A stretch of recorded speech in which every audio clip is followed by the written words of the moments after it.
Hello, everyone. Welcome to this week's edition of the Brazilian Algebraic Geometry Seminar. It's our pleasure to have today as a speaker Cleto Miranda-Neto from the Universidade Federal da Paraíba.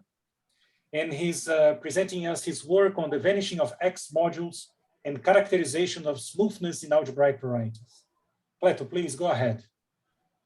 Okay, thank you very much, Marcos, for this introduction. And thank you, Carolina Araújo, especially for the kind invitation to be part of the nice event. It's a pleasure to be here. I believe that this brag mission is something that should always exist, without expiration date. So let me try to begin with a few. Okay, the goal, as the title says, is to study the connection between the vanishing of Ext modules with characterizations of smoothness. You have a complex algebraic variety and you fix a given point of this variety, and you want to study when this point is non-singular by homological means, right?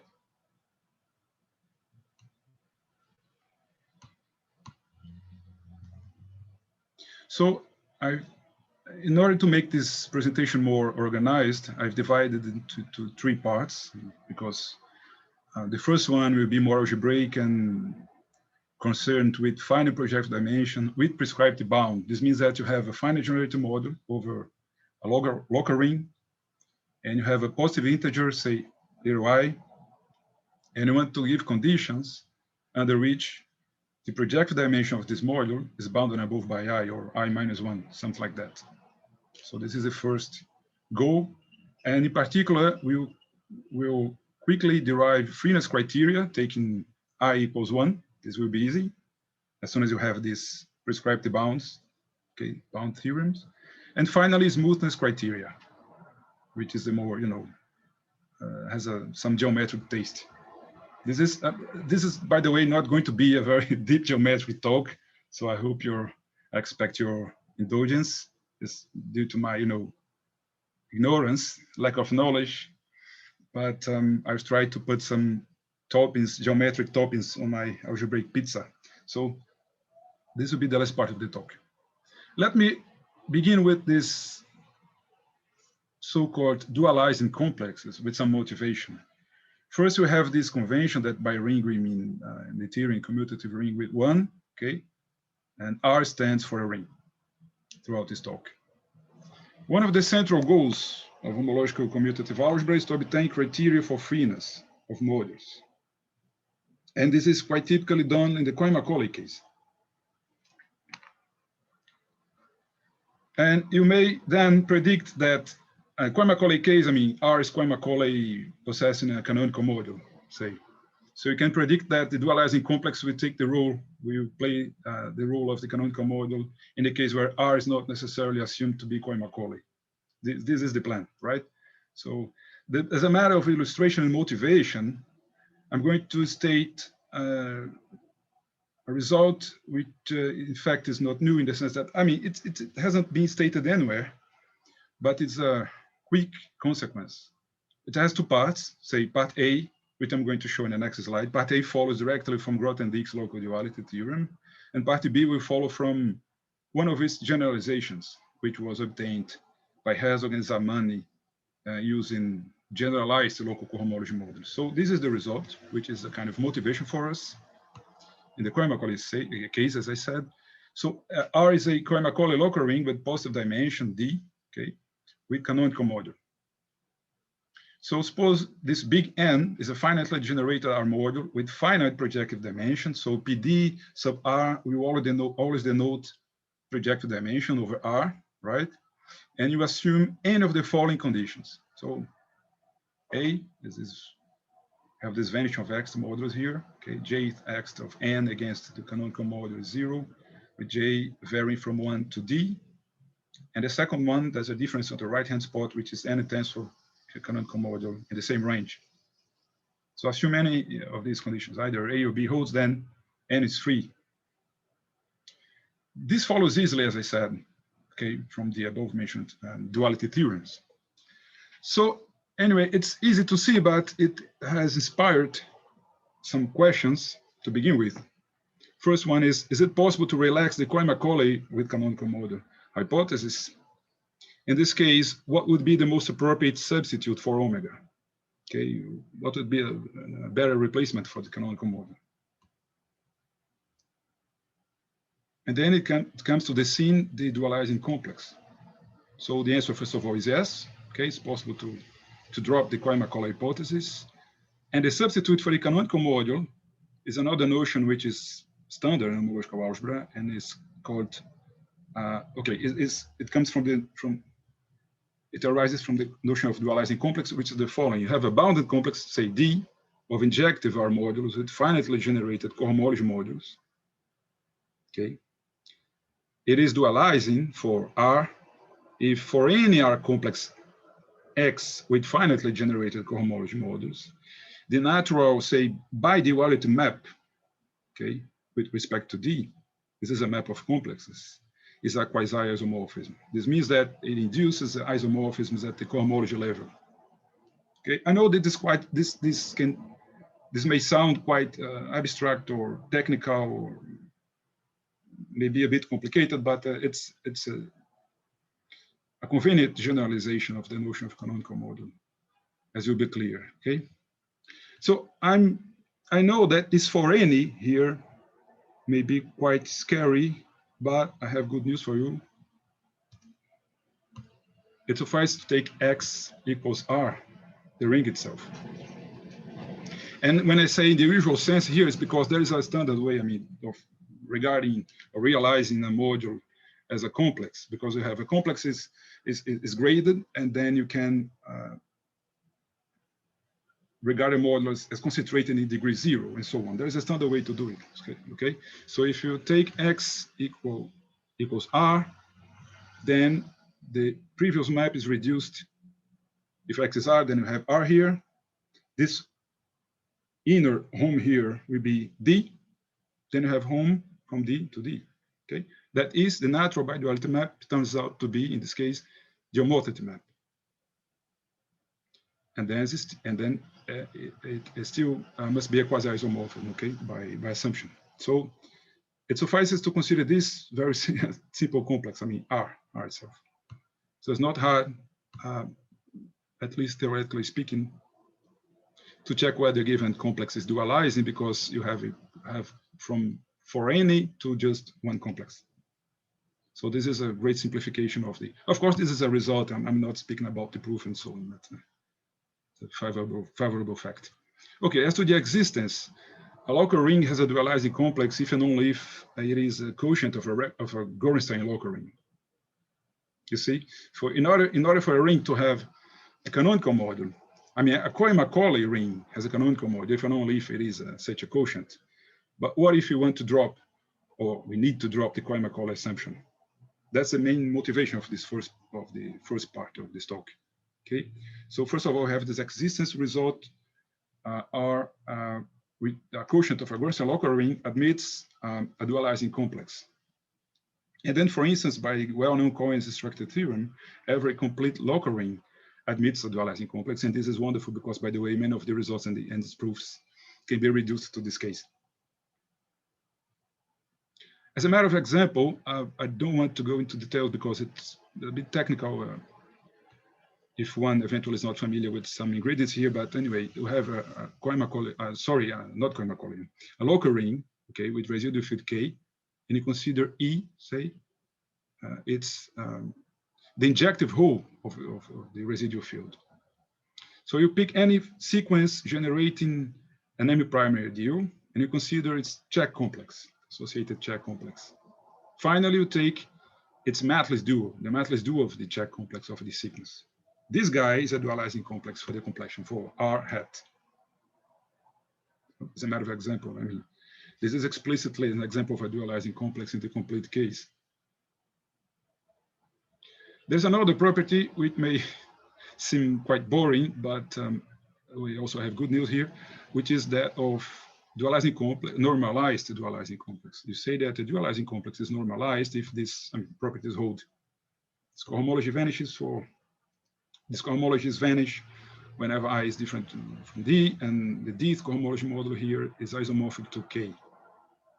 right? The good news is that whenever R possesses a dualizing complex, you can always take it to be normalized. It can be shown that a suitable shift of a dualizing complex will be normalized. So this is not an extra price to be paid, right? This is the good side of it. It's a bit technical, but theory that follows is, is favorable.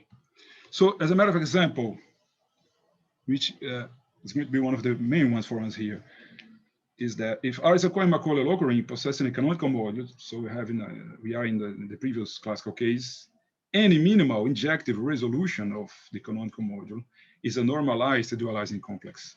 This will explain in what direction our result will generalize the first one I spoke about, which follows immediately from well-known duality theorems, okay? So our result is the following. But first of all, I'd like to, for the sake of completeness, to recall the definition of Ext module, of a module against a complex, with respect to a complex. There is this more general definition. In fact, there is a definition of Ext of a pair of complexes, but I'm not going to stick into this case because it's not necessary for us.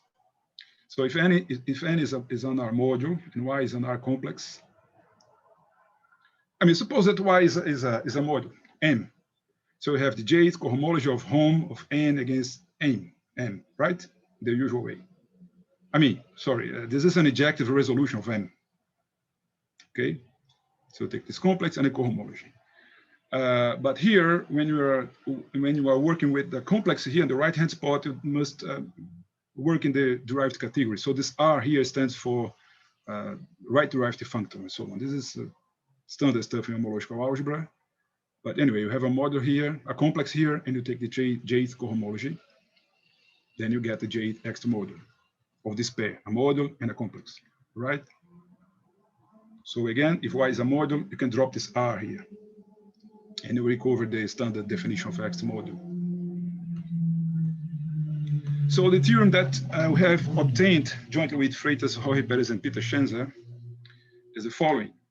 So R is a local ring with dimension D and depth R assumed to be positive. So notice that R is not required to be Cohen-Macaulay. And assume that R is a quotient of a Gorenstein local ring. So it possesses a normalized, by the way, normalized dualizing complex, say D. So the goal is to find conditions under which a finitely generated module N with finite project dimension for a given I, integer I, okay, has projected dimension bounded above by I minus 1. Okay, so you pick M, another module, which is say an auxiliary R module, finitely generated as well, with finite project dimension 2. And suppose they satisfy this equality here, this vanishing here. This is the left derived tensor product functor. I mean, this is the kind of duo of this R here. Okay, right functor, left right functor have this tensor product, the right category. And here, I mean, following the above definition, you must check whether they vanish in this range D minus R. Here you have the Cohen-Macaulay defect, of course, the dimension minus the depth. Okay, the Cohen-Macaulay defect plus I. Okay, and until D, the dimension. I is a given integer, positive integer, okay, which is at most R, the depth. Then if this condition is fulfilled, then PD of N is at most I minus 1. So we have a prescribed bound for projected dimension. So, okay, you have found conditions which guarantee that we have a projected dimension bounded by the guy we want. I mean, I, whatever I is. And you have this corollary, it follows immediately from the theorem, which, I mean, A and B follow respectively by taking M equals R and M equals N. So here it appears D solely in the case, N times tensor D. Okay, so take M equals R, you get this, M equals N, you get this. So you get the same outcome, right? Okay, we are still considering, I mean, investigating prescribed bound, but we can easily obtain some freeness criteria by taking I equals 1. We immediately get this Freeness criteria. So I'm no longer using M as auxiliary model. I mean, it's implicitly, yeah, in the case of item A, that M of the theorem is the ring again, and in the case B, M equals N. Okay, so I'm just taking I equals 1 in order to get Freeness criteria. So under either of these conditions, N is a free R model.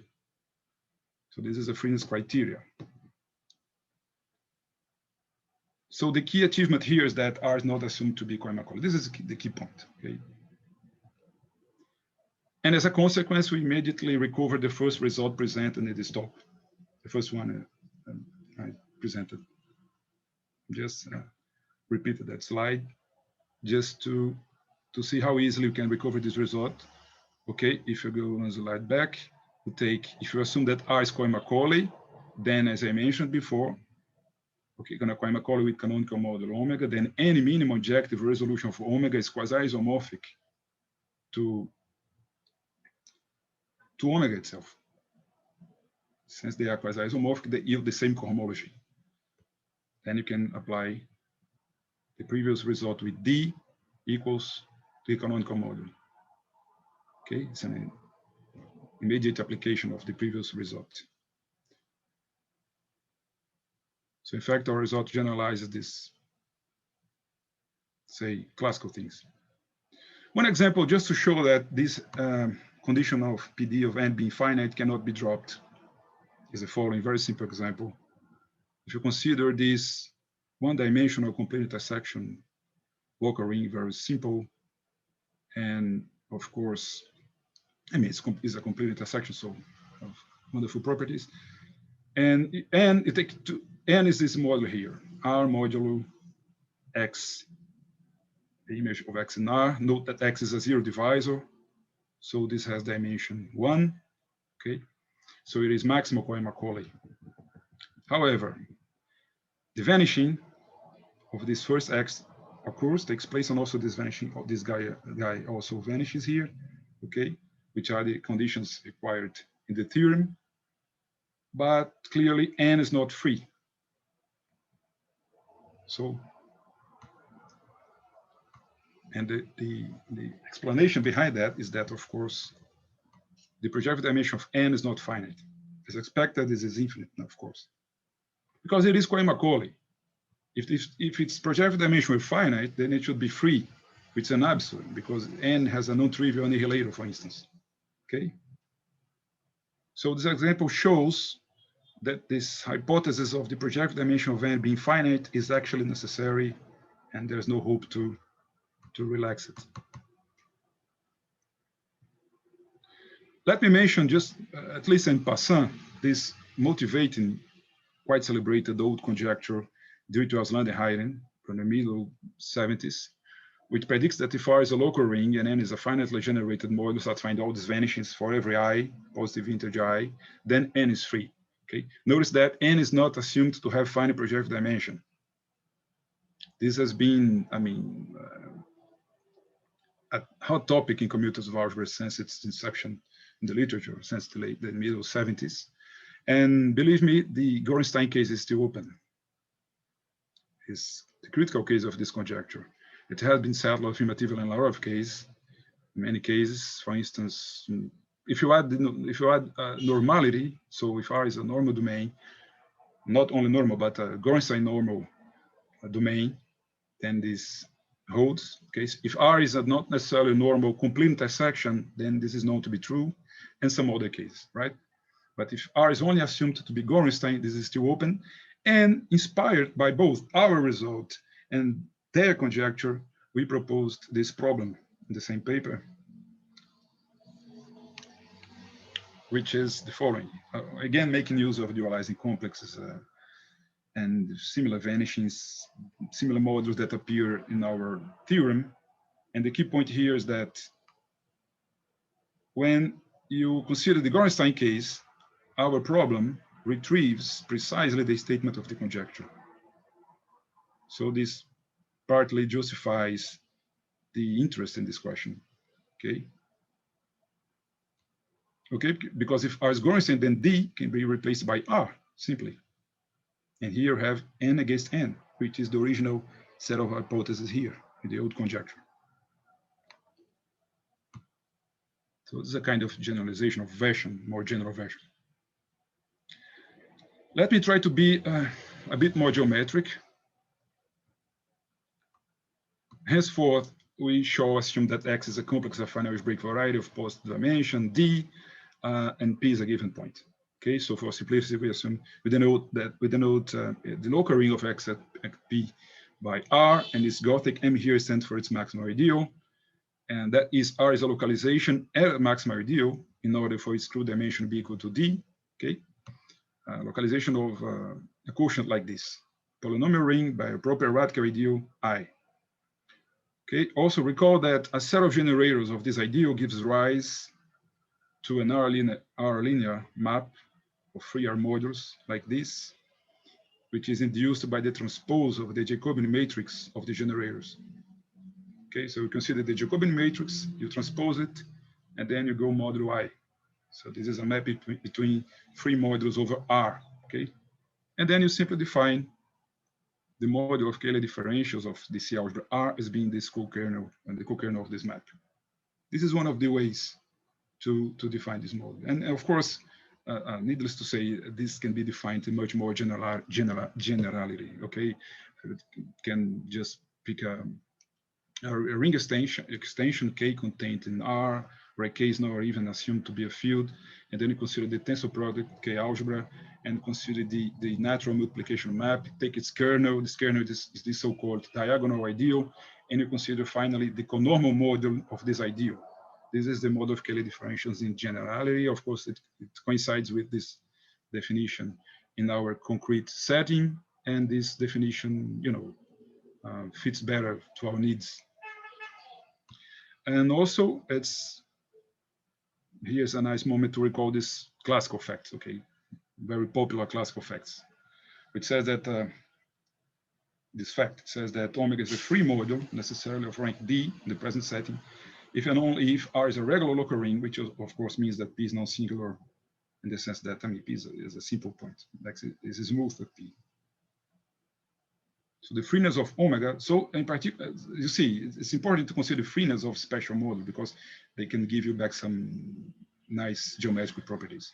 So as a motivation, let me speak about smoothness characterizations, which is one of the main goals of this presentation.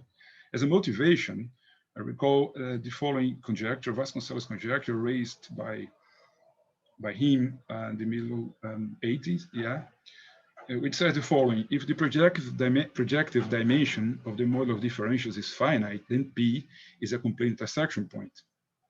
Okay, so one corollary of our result of a previous theorem says that, of course, in our setting, R possesses a dualizing complex. Okay, it's a quotient of a regular local ring, hence it has a dualizing complex, hence a normalized dualizing complex. And suppose that the projected dimension of the model of differentials is finite, and in addition, any of the following set of conditions. Again, this type of vanishings, okay? Then in either case, P is non-singular. I wrote this conjecture right above the statement of the corollary as a matter of motivation. I mean, this corollary is of self-interest because it gives us smoothness characterization criterion. In fact, characterization because the converse is easily seen to be true. The converse is trivial because if P is non-singular, then R is regular, then omega is free, hence everything works well, follows trivially, okay? And okay, P is non-singular, in particular, complete intersection. So it's a kind of intermediate conditions that you can study in order to eventually broach this Vasconcelos conjecture. But if you want to look at a more tight situation, you can look at the dual of the model of differentials, which is, as is well known, isomorphic to the derivation model of R, okay, which is another celebrated object in both algebra and geometry, because you see the derivation model of an affine algebra collects the tangent vector fields defined on the variety, okay. And then, okay, we have another problem, similar problem, okay, which is a Herzog-Vasconcelos strong version of this Zariski-Lippmann conjecture, okay. The classical Zariski-Lippmann conjecture predicts that if the derivation model is free, then P is non-singular in our context, in our setup. Okay, this dates back to the, 65, and dates back to Lippmann's PhD thesis on the Zariski. And decades later, Herzog and Vasconcelos independently suggested, they proposed this strong version. Okay, you don't have to require the derivation model to be free. We just need to assume that it has finite projective dimension to get the same outcome. And the amazing point is that this is mostly open. This is known to be true, for instance, for, except the standard cases about, quasi-homogeneous complete intersections with isolated singularity. It's resolved by Herzog himself and Marcinkovsky in a joint paper, and a few other cases, okay? So our contribution in this regard is the following corollary of our theorem, which it's interesting because it matches, it reaches this conjecture. Because you consider that big model N there, big N, you take it as being the derivation model, but there's an obstruction, a restriction here is that X is not a surface. X is not a surface. If D equals 2, then all we can say is that the derivation model is free. And the Zariski-Lippmann conjecture has not been settled for surfaces, except in the complete intersection case, right? So all the other hypotheses are, it's kind of repetition of the previous conditions with the derivation model in place of the model of differentials. So this is it's funny because you assume that the derivation model has finite projective dimension, and assuming something else, you get that P is non-singular. So you are in the way of approaching the Herzog-Vasconcelos, this problem. So of course, the hard part is to show that, say, in order to settle this conjecture in full generality, except D equals 2, is to prove that PD of there being finite implies either A or B, of course. This is the hard part. Now, let us turn to complete intersection points, and we will be no longer assuming the projective dimension of the derivation model to be finite, because that condition can be quite boring technically, okay? That's hard to verify. It works theoretically in conjunction with conjectures and all that stuff. But what can we do, at least if P is a complete intersection point, in the usual sense that R is a complete intersection ring?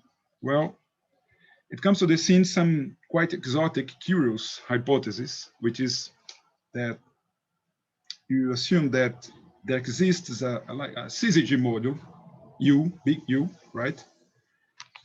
Satisfying this condition here.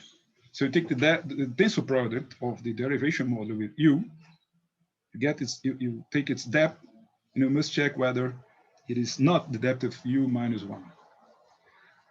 I must say that this is not easy to tackle because depth of tensor product is quite a challenging problem, challenging task to accomplish. There is, by the way, an extensive literature nowadays concerning whole theory, okay, looking for solving this, formula for this depth. There is, by the way, a study, an attempt, say, to classify in pairs of modules whose tensor product satisfy the so-called depth formula, which is the depth of the tensor product is the sum of the depths of this module of the modules minus the depth of the ring. This is of course not always true, but we have there is a extensive investigation of cases where this holds and so on. Okay, it depends on the vanishing of certain Tor modules and certain things. Okay, so this is the condition, and if in addition this second X here, the kind of diagonal X module here, vanishes, then P is non-singular. Notice that we are no longer requiring, J to in a certain range, and this. Okay, just a second X. So this is jointly with Roy Perez. And let me remark a couple of corollaries, quick corollaries of the above fact. Again, if P is a complete intersection point, Yeah, this first corollary, you just take U as being R itself. So on the left-hand side, it remains the derivation model.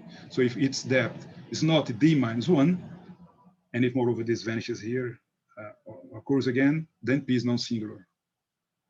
Yet another corollary of this one is the case where the derivation model is a maximal Cohen-Macaulay. I mean, its depth is D, right? Then again, you have the same result. Because if it is maximal Cohen-Macaulay, you have D here on the left-hand side. And this is trivially satisfied. Okay.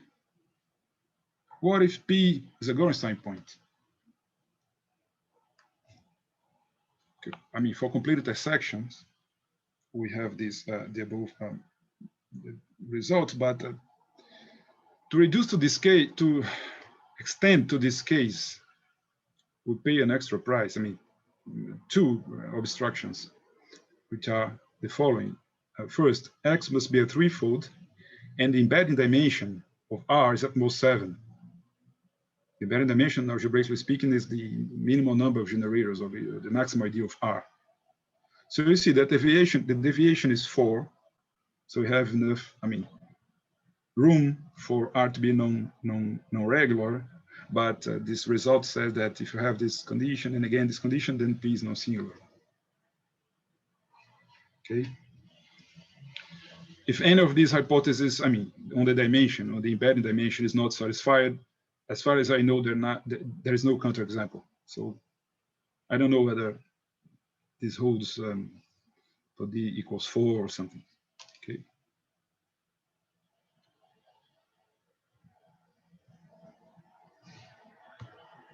Okay, let me recall now an auxiliary concept, which is that of embedded deformation of a local ring. It can be stated in a much more general context, but R is as before, okay,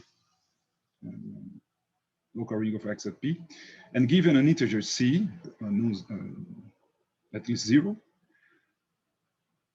a codimension C embedded deformation of R is a local ring Q, okay, that fits into a ring isomorphism like this. So R is isomorphic to Q modulo a regular sequence contained in the square of the maximum ID of Q of length C. Okay, so for instance, if R is a complete intersection, then Q can be taken to be regular. Okay, but of course, the case of interest is when Q is not regular, because we want to deal with more general classes of singularities.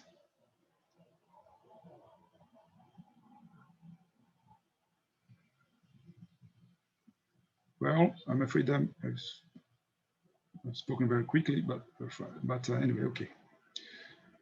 We're coming to the final part of the talk. Now I want to deal with rational surface singularities, but again, not facing its geometric nature, because as you will see, I'm not going to show the proof, but it is still algebraic with some geometric touches and usage of auxiliary results from the literature, and also some algebraic techniques, okay, from homological algebra. But of course, as a matter of completeness, I recall the definition. If the dimension, so I have X as a surface, then P is a rational singularity. If first P is a normal point, okay, so R is a normal domain, and there exists a proper birational map from a regular scheme in W into spec of R, satisfying this vanishing here. This first sheaf cohomology group here vanishes, right? It's trivial. And as is well known, this definition does not depend on the choice of the desingularization. And of course, a basic example is that of the so-called E8 singularity, which is the origin of the surface here, the affine 3 space, which is in fact a rational double point. So as is well known, rational double points correspond to Gorenstein rational surface singularities and necessarily hypersurface. I mean, yeah, Duval singularity, and there are other names. So for this class of rings, okay, we still have this. Yeah, just to to put things into more rigorous terms, I mean, according to the definition, non-singular points are rational singularities, okay? So despite the name singularity, non-singular points are rational because you may simply take W to be a spec of R, which is a regular scheme, right? In this case. And the question I want to raise is, if P is a rational surface singularity, how to characterize when P is non-singular? So again, you have Ext vanishing as before, but with this, modification, there is this improvement with respect to the previous statements, assuming, of course, that P is a rational surface singularity, which is the following. You consider a codimension C embedded deformation Q of R, satisfying this property here. So you have the model of Cayley differentials of R, but here I'm considering the projective dimension over Q. It is simpler to compute or to consider projective dimension or to compute cohomology modulus over Q than over R itself. It's a simpler ring. It's a kind of simplification of R. Okay. As I said, if R is a complete intersection, Q is regular, so everything is. So, for instance, this PD of omega being finite condition is automatically satisfied. And in addition, this vanishing here. But the first set of vanishings here is over R, is in the ordinary situation. Okay, so omega against R, I from 1 to 2, which is the dimension, and here it's Ext, the index here, the order, say, goes from C plus 1 to C plus 2. C is the codimension of the deformation, right? Omega against omega tensor, the canonical model. And here the X is being computed over Q. So I'm not an expert, I must say, in computer algebra programs, and I don't know exactly how to compute these guys in practice, except in a few simple examples, but I know that there are ways to do it. And we have nowadays many working programs, such as Macaulay 2, Cocoa, Singular, and many others. But it's not my field, of expertise. Okay, so in this case, P is non-singular. And conversely, so this is in fact a characterization, because if P is non-singular, then you consider simply the trivial deformation, which is C equals 0. Then Q is R. Then everything works perfectly well and trivially, because omega is free and everything else will hold automatically. Okay? So this is a characterization using Ext vanishing. And as a last side remark, I'd like to say that I have a guess. I'm not sure, I haven't obtained any advance in this direction. But of course, rational singularities are defined in higher dimension, okay? Because you have a desingularization, and you have the structure sheaf of W, and you consider the push forward of it, and you require the vanishing of higher direct images of it. Okay? And again, that P is a normal point. Then you get the definition of rational singularity in arbitrary dimension. And in the case at least of three folds, D equals 3, I believe that if this vanishings as above, but from I ranging from 1 to 3, which is the dimension now, if these properties take place, then P should be at least a complete intersection point. I think that it's reasonable to expect that. Okay. In general, in arbitrary dimension, I haven't written this in this slide, but I can say in dimension D, any dimension D, if you make these vanishings here occur from 1 to D, then my expectation is that the projective dimension of omega over Q is bounded above by D minus 1. Strictly less than D minus 1. So you see, if D is 2, then the guy is 3.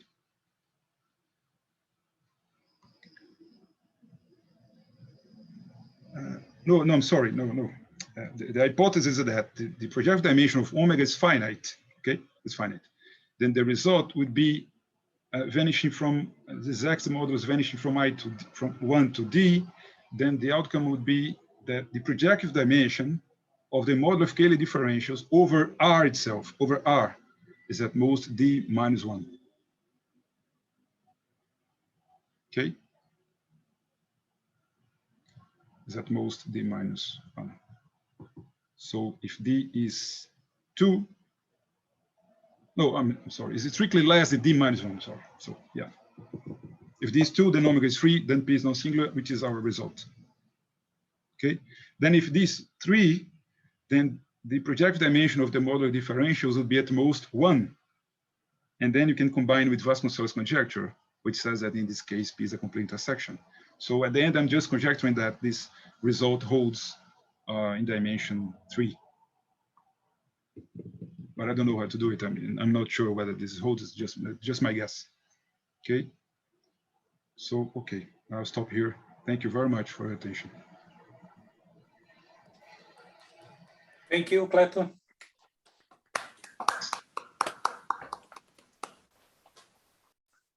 Are there any questions or comments for Cleto? I have a question about the complete intersection case. Mm-hmm. There's a part where you said that your contribution, yes, they're there. Oh no, a bit before. Oh, before. No, I'm sorry. I'm concerned about the Ext2 condition. Uh-huh. I think we're speaking about this result. For instance, exactly. So when you have a complete intersection, you have a presentation of the module of derivations using the Jacobian. I'm not aware of it. Sorry? I'm not aware of it. I mean, I don't know of it. I don't know about it. I mean, if you have the model of differentials has a free resolution of length 1, not its dual, right? Okay, but you can take the dual, right? Yes. But it doesn't. You cannot complete it to a resolution or anything like that. No, as far as I know, this is not not known. So I was wondering whether the Ext2 condition comes in. I mean, it's in this condition. Yeah, this is to ensure that the projective dimension of the model of derivations is at most 1. Okay. So the proof. In that case, would you have an explicit presentation then of the module? No. It's like a theoretical line of thought. Okay. But it's a good question. I mean, I've been thinking about this since my, PhD thesis. Not that I think about it continuously, but sometimes I wonder what happened to the derivation model. This is very interesting because the model of differentials is very well behaved for complete intersections. Okay, it has projected dimension 1 presented by the transpose of the Jacobian matrix model of the ideal. When you dualize it, you lost track of what's happening because you don't know what. I mean, you see that the derivation model is the model of syzygies of the map given by the Jacobian model, Jacobian matrix. Okay. Not the transpose one. Okay. But the co-kernel of this guy is not known in general. We don't know about its projective dimension. This is a challenging point. But the combination of these two hypotheses is, yields this result. Thank you. Okay. Thanks for the question. More questions or comments?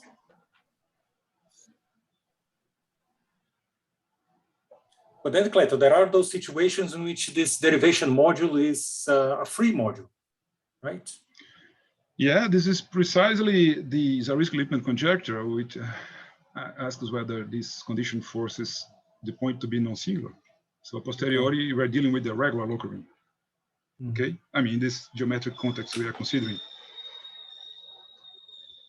So, but I mean, the Zariski-Lippmann conjecture has been solved in the majority of the cases. It's open, remains open only for surfaces which are not complete intersections, non-graded. Okay, a very specific case. That's why I assumed that D different from 2 in one of the results, because you didn't know about this conjecture in this case. But the finiteness of the projective dimension of the derivation model, okay? Whether or not this implies that the derivation model is free is the hard part of the strong version of the problem. Only a few cases has been, understood. Okay. So they are all very challenging models that are still to be understood more. Thank you. Are there more questions or comments? Good, so let's thank Cleto again for his presentation today. Thank you very much.